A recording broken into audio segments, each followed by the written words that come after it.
Hello everybody and welcome back to another episode at the Nelmar Kitchen. Today I'll be making the famous Portuguese egg tart, Pasteis De Nata. Vamos lá!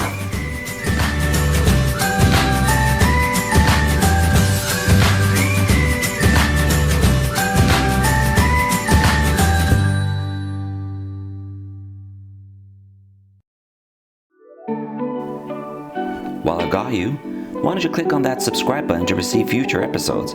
This will go a long way to help our channel. Also, don't forget to leave any comments down below. We would love to hear from you. While you're here, please check out our Instagram, Nelmar Kitchen.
there you have it, the Portuguese famous Pasteis De Nata. Have it with coffee or enjoy it with a sweet red wine. Until next time, beijinhos!